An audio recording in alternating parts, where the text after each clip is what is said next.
Que nous faisons tous les matins, disons Venatan lanu Torah temet. Venatan lanu Torah temet, quand on monte à la Torah, on dit ça. La question que demande Chazal, quel est le Moussar Venatan lanu Torah temet? On loue Hachem que nous avons donné une Torah émet. Est-ce que Hachem aurait pu nous donner une Torah de Sheker? C'est quoi cette louange? Tu nous as donné une Torah émet. Baruch qui va nous donner une Torah émet?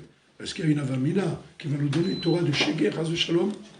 Alors les Chazal, ils expliquent, non, c'est pas comme ça le pshat qu'il faut comprendre ici. C'est pas Torah Temet qu'elle est émette, parce que qu'elle est émette, c'est évident qu'elle est émette. Elle a une Torah qui te permet de voir le émette. C'est ça le pshat. Ton Torah Temet, chez Rouet émet. C'est quoi? Un homme a l'habitude, normalement, lorsqu'il essaie d'évaluer des choses dans la vie, pour évaluer si ces choses-là sont bonnes ou mauvaises pour lui, un homme, normalement, se sert de sa logique, de sa zvara. Et avec ça, il analyse, il voit les choses dans la vie. Et en fonction de ça, il fait des choix. Il fait le choix de sa kala par rapport à ce que lui, il estime être, comment dire, les critères qui vont lui permettre de faire le choix de sa kala. Il fait le choix de son travail, le choix de sa chevra, le choix de tout ce qu'il choisit dans sa vie. Mais il le fait par rapport à sa logique. Okay? Maintenant, la question est de savoir comme ça. Est-ce que la Torah m'amène quelque chose de plus par rapport à ça? Mon esprit est assez intelligent. J'ai un esprit intelligent qui permet de comprendre et d'analyser. Si c'est comme ça, qu'est-ce que la Torah m'amène de plus par rapport à ça? À part le fait que la Torah m'apprend des dinim, on ne parle pas des dinim, ok. Comment il faut faire Shabbat, comment il faut manger, comment il faut faire Frachat Chala, comment on doit faire attention de ne pas mélanger le lait et la viande. Bon, ça c'est des choukim et des mishpatim.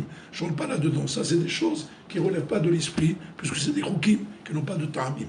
Moi je parle des choses qui sont réchoutes, d'avoir chez on réchoute. C'est qui relèvent en vérité des choix de l'homme, des choix de l'homme. Et que la Torah vient te dire, je t'ai donné une Torah émet qui te permet de voir le émet. C'est-à-dire quoi? Qu'avec la Torah, tu vas savoir faire des choix émet dans la vie. Alors que, en te fiant à ton esprit, Shalom, tu pourrais faire des erreurs. Alors que les Chora, c'est notre esprit qui nous sert à décider dans la vie. En quoi la Torah va me permettre, avec elle, de ne pas faire d'erreurs dans la vie? Qu'est-ce qu'il y a dans la Torah qui me permet de ne pas faire d'erreurs dans la vie? Ça, c'est la Nekuda. Le sabbat de Kelem, il explique sur ça. Qu'en fait, il réside dans la Torah, ce qu'on appelle Da Torah. Ce Da Torah, qu'il faut savoir comment on le sort de la Torah. Ce Da Torah te permet, Nechinami, de te rendre compte de nuances, de différences fondamentales qu'il y a entre tes choix que tu fais dans ta vie, qui sont des choix bien réfléchis, avec beaucoup de recul, mais que malgré tout, elles sont fausses par rapport au regard de la Torah. Et tu te rends compte, grâce à Shalom, l'erreur grave que tu aurais pu faire dans ta vie si tu n'avais pas les références de la Torah. On a même comme ça un sipour intéressant qui s'est passé avec le sabbat de Kelem. Le sabbat de Kelem raconte qu'une fois un juif en Russie est venu le voir. Il lui a dit, vous Arabes, vous savez très bien qu'en Russie en ce moment, on interdit aux juifs de pouvoir acheter des terrains. La Russie interdit ça. Elle interdit qu'un juif ait un terrain en son nom. Interdit. Donc les juifs ne pouvaient pas avoir accès aux biens immobiliers. Maintenant, ce juif, il dit, j'ai beaucoup d'argent. Cet argent, il perd de la valeur. Il y avait à ce moment-là les guerres, etc. Donc l'argent n'avait pas de valeur. Il dit, dans ces cas-là, qu'est-ce qu'il faut faire? Comme dit le Rambam, il faut acheter des terrains. Le terrain, c'est la chose qui va permettre de conserver mon argent. Maintenant, Gvod, comment faire? En Russie, on ne nous permet pas d'acheter de terrain. Maintenant, j'ai une idée. Il dit, c'est quoi l'idée? J'ai une idée, j'ai un ami, qui est Goy, un russe, Goy. Et cet ami-là, il est prêt à donner son nom pour le terrain que je veux acheter. C'est-à-dire ce terrain sera à son nom. Et donc, dans ce cas-là, je n'aurai pas de problème avec les autorités russes. Bien sûr, vous allez me poser la question, est-ce que je fais confiance à cet ami? Évidemment que voilà. C'est sûr que si je veux, je suis prêt à laisser ce bien être écrit à son nom, évidemment que j'ai confiance en lui. J'ai confiance en lui, les yeux fermés. Les yeux fermés. Il est fidèle, il est honnête, il est droit. Il n'y a pas de soupçon à avoir. Est-ce que dans ce cas-là, vous me donnez votre bracha? Vous me donnez votre bracha pour y aller. Donc il n'a même pas posé la question si c'est bien ou pas. Donnez la bracha. Voilà, c'est pas tant que c'est bien. Donnez-moi votre bracha. Le Rav dit, Hachem natananu Torah temet. Hachem nous a donné Torah temet. On va vérifier dans la Torah si ce que tu proposes est bien. Le Rav dit, on va vérifier dans la Torah quoi? Eh bien, on va vérifier dans la Torah. Par rapport à la question que tu m'as posée, si ce que tu proposes est bien, tu dis, vous allez vérifier dans la Torah. Le sabbat de Kelem, il dit, toutes les questions qu'un homme se pose dans sa vie, comme ça le Gaon de Vina il ramène, elles sont dans la parachat d'Ashavur. C'est un tsoum. comment existe ça le Gaon? Man'af. Ça c'est le Gaon de Vina. Pour ça on l'appelle le Gaon. C'est pas pour rien. Parachat Shavua. Il était capable dans la parachat de Shavua de trouver les réponses à toutes les questions qu'un homme il a, qu'un juif il a dans sa vie. Que tu as par rapport à la parachat de la semaine où tu poses ta question. Incroyable. Alors le problème, il était curieux. Il dit quoi? Vous allez trouver dans la parachat de Shavua ma question? C'est quoi? En Russie, où on interdit d'acheter des terrains, ouais, elle est marquée dans la paracha que Poutine il interdit de mettre des terrains au nom des juifs, et maintenant j'ai un bon nom ici, un copain goy russe, et avec son nom, c'est marqué, et bien sûrement, on va chercher. Une ou la paracha, quelle paracha c'était? Chaye Sarah. Donc, Chaye Sarah, bon, on va trouver dans Chaye Sarah aussi pour pareil. Il cherche, il dit regarde, c'est incroyable, dans la paracha on raconte bidou ton cas. Il dit c'est quoi mon cas? Il dit pas ton cas, regarde bien. Abraham Avinu, il s'est rendu compte maintenant qu'il faut trouver un chido pour qui? Pour Isaac. Il a fait moi. Maintenant, Abraham Avinu ne pouvait pas voyager. Donc qu'est-ce qu'il a fait? Il a demandé à son serviteur fidèle, Eliezer. Eliezer qui était son serviteur fidèle. Il a dit, Eliezer, je veux te donner une mission. Je veux que tu ailles chercher un chido pour Isaac. Ola Temima. Attention, c'est Ola Temima. Et lui, il n'a pas le droit de sortir en Roussaresque comme Yaakov il a fait. Parce que lui, il est Ola Temima. Donc il devait rester en Israël. Donc il fallait aller chercher le chidour et l'amener en Israël. Maintenant il a dit, je te fais confiance que toi tu vas me trouver ce chidour. Eliezer il a dit, aucun problème, je prends cette mission pour moi et je vais te trouver le chidour qu'il faut. Qu'est-ce qu'il a fait Abraham Avinu? Riev Oto Beshua. Il a fait jurer ma Shua d'Oraïta. Shua d'Oraïta pour faire cette chose-là. Il demande les moussards. Maintenant c'est un affront que tu lui fais. Imagine-toi que demain tu vas mettre ton meilleur ami. Tu dis, j'ai besoin de toi pour un service, maintenant rends-moi ce service, mais attention, je veux te faire jurer sur la Torah que tu vas être fidèle dans le service que je te demande. Le bonhomme, il va te dire, je comprends pas, c'est une stira minobé. Tu ne peux pas avoir confiance en moi et me faire jurer. Tu me fais jurer, c'est que tu n'as pas confiance en moi. Tu as confiance en la joie, apparemment. Et malgré toi, Abraham Avinu n'a pas eu de scrupules, il n'a pas été dérangé par ça, par la vexation qu'il a fait Eliezer. Il a dit, rien de mal à saute. Si tu jures pas, je ne t'envoie pas faire cette mission. C'est tout. Et donc Eliezer n'a pas le choix. Il n'a pas le choix que de jurer. Maintenant, une question qui se pose, c'est comme ça. Pourquoi tu dois faire jurer un homme en qui tu as confiance? T'as beauté un peu. Sinon, ça veut dire quoi avoir confiance? Ça, c'est une question qui se pose dans la vie. Une question qui se pose dans la vie. Que dans la vie, on se pose la question de se demander maintenant. Donc dans la vie, on se pose la question de se demander maintenant comment a priori, quel doit être le rapport entre être humain, entre amis. J'ai confiance en quelqu'un. Mon ami préféré, il est Neyman. J'ai confiance en lui. Si j'ai confiance en lui, nous, dans notre esprit, qu'est-ce qu'on a compris? Qu'on a confiance. On ne va pas commencer à faire jurer, faire signer des papiers, amener des témoins et faire des choses comme ça. Mais non, ça ne va pas ensemble. Quand tu fais ça en général, c'est parce que tu n'as pas confiance. Mais quand tu as confiance, tu ne fais pas ça. Maintenant, la question est de savoir comment je dois me comporter. Est-ce que je dois aller d'après mon esprit qui me dit que quand j'ai un ami fidèle, j'ai confiance en lui et je n'ai pas à douter de lui? Ou bien je me trompe? Comment on fait pour ça? La Torah vient t'apprendre le Hémet. Et la Torah vient te dire quoi? Elle veut dire non, tu te trompes. Tu te trompes. En fait, on n'a pas confiance. Ça arrête douche, ça. Comment? Mais c'est mon ami. On ne parle pas de n'importe quelle personne, de Eliezer. Eliezer Abotai, Sheshnamad et Kol HaTorah Abraham Avinu. Il était son Talmid Mouvak, son élève assigné, son élève fidèle, soumis complètement à Abraham Avinu. Il n'a jamais quitté Abraham Avinu, il n'a jamais bougé d'un millimètre d'Abraham Avinu. Malgré tout, on n'a pas confiance. Quand il s'agit de choses qui sont importantes dans la vie, on ne fait pas confiance. C'est ce qu'on voit ici, que le Torah est loin d'être l'esprit humain, d'être en accord avec l'esprit que l'homme a dans sa tête. Et on voit donc les Hidushim que la Torah peut nous apprendre, et qu'on est complètement décalé par rapport à ça. Donc ça veut dire quoi? Ça veut dire qu'il ressort de là qu'on ne peut pas se fier à notre esprit. Notre esprit n'est pas fiable. On ne peut pas se fier à ça. Et effectivement, la Gemara ramène une preuve à ça. Ramène une preuve que l'homme ne peut pas se fier à son esprit. Tu n'appuies pas sur ta bina. Tu n'appuies pas sur tes capacités intellectuelles. Où on voit ça? Rabbi Meir Baal HaNes. Rabbi Meir Baal HaNes disait au Chachamim, je suis capable, par ma chokhma, il était très racham, Rabbi Meir, c'est une chorma hors norme. Hors norme. C'est surhumaine. Il dit, je suis capable de vous amener 150 ta'amim pour prouver que le tamé est taor. Pour vous prouver que ce que la Torah a dit tamé, c'est taor. 150 ta'amim.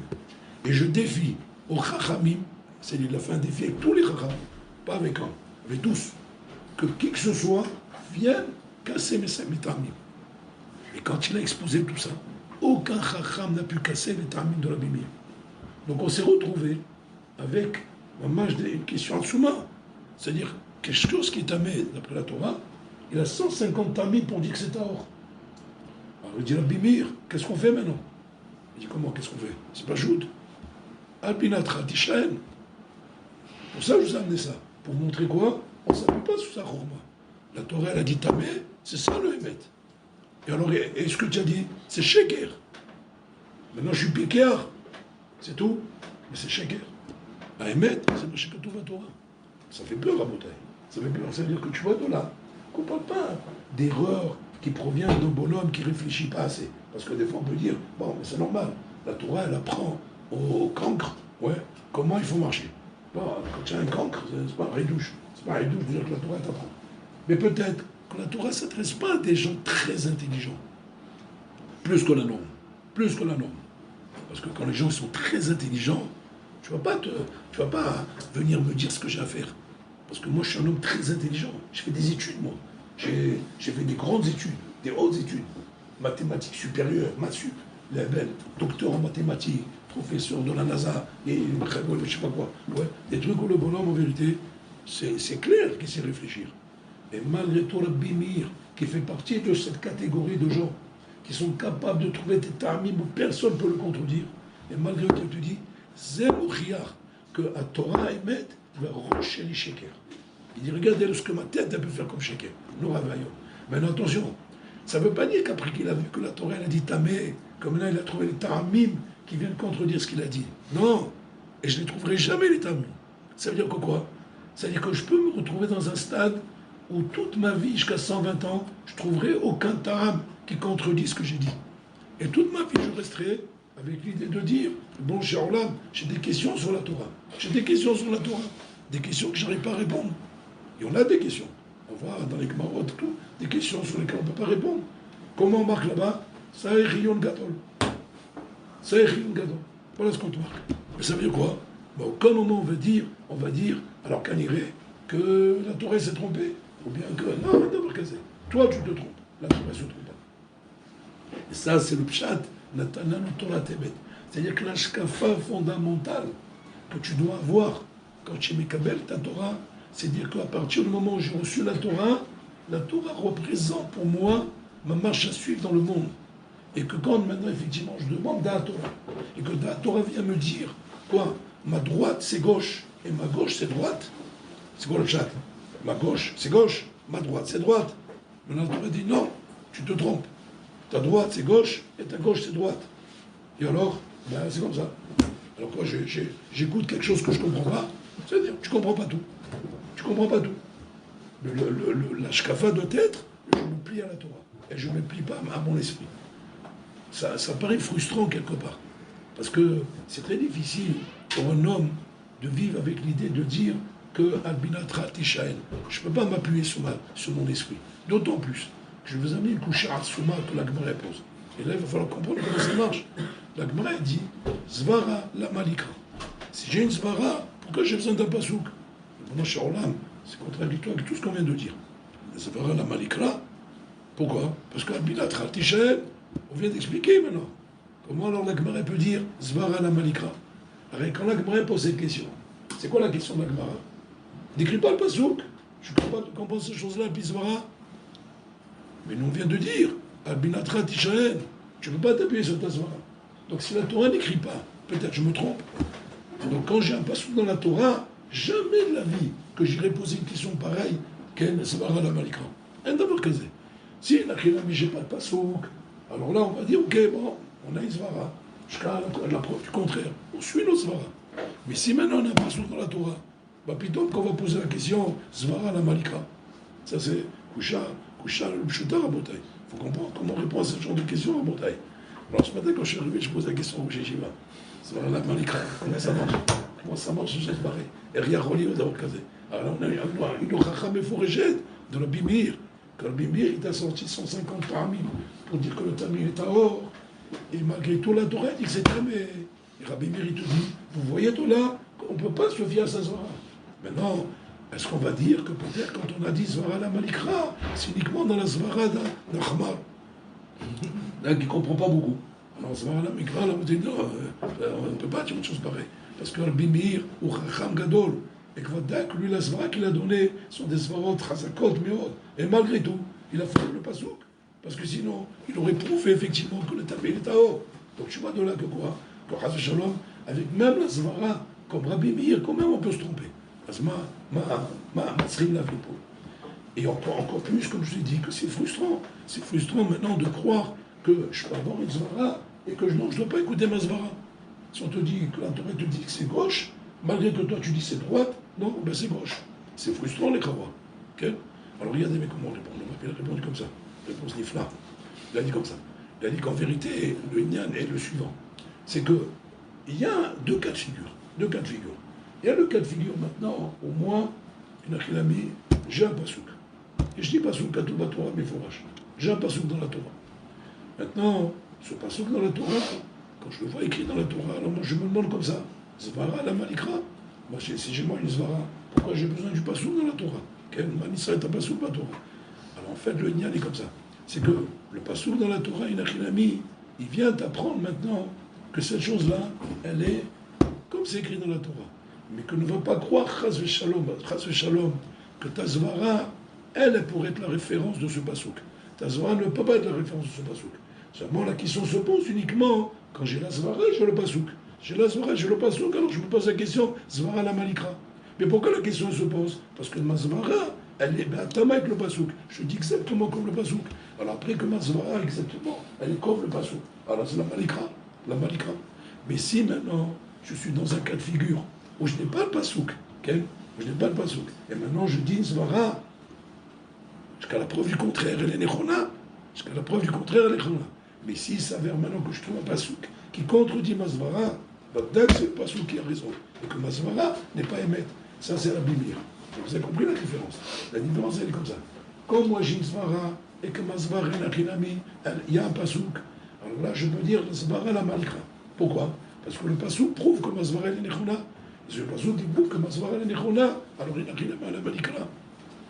Mais si maintenant, tu as une Zvara où tu n'as pas de pasouk, barouk que la Zvara est nechona. Pardon, barouk que ta Zvara, jusqu'à la preuve du contraire, elle est nechona. Sauf si tu amènes la preuve du contraire, que là, il n'a rien à tu ne pourras pas dire qu'elle est nechona. C'est ce qu'on voit avec Rabbi Meir. Maintenant, par rapport à ça, il faut comprendre les Chazal, qu'est-ce qu'ils ont dit? Chorma bagoim ta'amin. Ils disent la chorma parmi les goïms, tu dois être ma'amin. Ça veut dire pourquoi? Que les chachamim te disent, tu as droit, d'être sommaire à la chorma chez la goïm. Pour le olam, c'est encore une fois une contradiction. Chorma bagoim ta'amin, mais les goïms bichlal, ce qu'ils ont comme chorma, c'est pas forcément d'accord ce qui est marqué dans la Torah. Donc comment je peux dire chorma bagoim ta'amin? Si cette chose-là, iman afshar, elle est en contradiction avec ce qui est marqué dans la Torah. Alors c'est le chorma, c'est taout. Et si maintenant, il n'a rien mis, c'est pas en contradiction avec la Torah, alors c'est la Torah que je m'amine, c'est pas la Chorma Bagoïm. C'est quoi le pshat? Le pshat, il est comme ça, Rabotai. Quand on dit Chorma Bagoïm Ta'amin, le pshat de Gamna, c'est Bametsiout. Bametsiout, Chorma Bagoïm Ta'amin. Avaloi Emet. Alibad Emet, El Chorma Bagoïm Ta'amin. Ce que je dis, Chorma Bagoïm Ta'amin, c'est Metsiout. Bakamana Metsiout. 1 plus 1 égale 2. Chorma Bagoïm Ta'amin. Badaï. Mais maintenant, quand je te dis droite, gauche, gauche, droite, non, ça c'est la Torah, c'est pas Chorma Bagoïm Ta'amin. C'est-à-dire que tout ce qui relève Rabotai, Kaverol, de la mitziout, de la réalité des choses, alors là on te dit Chorma Bagoïm Ta'amin, c'est-à-dire les mathématiques, la médecine, les sciences, Chorma Bagoïm Ta'amin, ça relève de la mitziout. Alors ce qui relève de la mitziout, tu peux croire. Mais là où ça relève de tu émettes, et que le émet c'est la Torah, Torah t'émet. Alors là, à ce moment-là, un d'avoir casé. Chorma bagoïm ta'amin. Un d'avoir casé. Ça, c'est le pasouk de la Torah. Et qu'il n'y a rien à mis. Ta zvara peut être nechona, qu'il n'y a pas de pasouk. Mais s'il y a un pasouk, un d'avoir casé. Ta chorma, ta zvara, n'est nechona que si elle dit la même chose que le pasouk. Mais si elle ne dit pas la même chose que le pasouk, ta zvara n'est pas nechona. Donc on voit ici, Rabotai, combien le Torah est quelque chose de fondamental dans l'ashkafa juif. Et combien c'est avec elle que je dois me diriger dans la vie. Il n'y a aucun moment m'imaginer que je peux être plus chacham et plus intelligent que la Torah. Un d'avoir casé. Des chachamim comme Rabbi Meir, qui sont des chachamim que nous on n'arrive même pas à leurs chaussures, Bichla. Et qu'ils arrivent à trouver des ta'amim comme ça pour prouver que la chose elle est tamée, elle est tahor. Et malgré tout, il te dit, c'est la Torah qui a raison. C'est la Torah, elle a dit que c'est tamé, c'est que c'est tamé. Donc là, on voit ici effectivement combien le Torah doit être la chose que moi je dois suivre dans la vie. Il n'y a aucun moment me laisser comme ça, me diriger par rapport à mon sérieux, ou par rapport à mes zmarot. Et c'est pas quelque chose de frustrant. Ça ne va pas être frustrant pour l'homme de dire maintenant, je ne peux pas m'appuyer sur ma zvara, je ne peux pas m'appuyer sur ma bina. Pourquoi? Parce que ce qui compte avant tout dans la vie, c'est quoi? C'est de ne pas faire d'erreur. Et si maintenant, chas v'shalom, moi, je ne mets pas prétention, mais imaginez que je peux être sommaire sur ma zvara, chas v'chalila, albinatra tishaen, peut-être je suis en train de faire une erreur. Une erreur, pourquoi? Parce que tu n'as pas l'esprit Taor et Kadosh de la Torah, l'esprit d'Akadosh Baruch Hu qui nous transmet à travers la Torah, qui est libéré de toute néguiote, de tout intérêt, de tout shochad, tout est clair là-bas. Alors que toi, quand tu viens dire quelque chose, va savoir, comme un shochad, comme un néguiote, comme un sheker, shama et ouvav qui sont mélangés avec ces choses-là que tu es en train de dire, et que tu ne pourras jamais me certifier que ce que tu dis, c'est Aliba Behemet, les Kula Alma, et d'avoir casé. Rien que la Torah peut dire ça. Donc on apprend un sort très rajout ici dans la montagne, que Torah est Emet, veut dire comme un art, que grâce à la Torah, je comprends le Emet. Donc ça nous apprend dans la vie à la montagne de ne pas être dérangé, qu'Avichol, d'avoir un rave, et demander au rave des questions de la vie, des questions de décision dans la vie. Dehors, malheureusement, ils voient ça comme une faiblesse. Ils voient ça comme un tipèche. Voilà. Quand là-bas, tu demandes au rave, tu ne peux pas réfléchir tout seul, tu ne peux pas réfléchir par toi-même, tu as besoin d'un rave pour te diriger dans la vie. Non, c'est pas qu'on a besoin d'un rave pour se diriger dans la vie en montagne. On est intelligent et on sait se diriger tout seul. Seulement, on a peur du sheker. Parce que le sheker à montagne n'est pas quelque chose d'idiot, n'est pas quelque chose de bête, quelque chose de très intelligent, le sheker.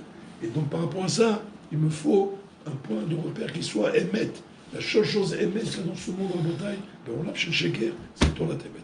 Donc la Torah nous permet de voir le émette.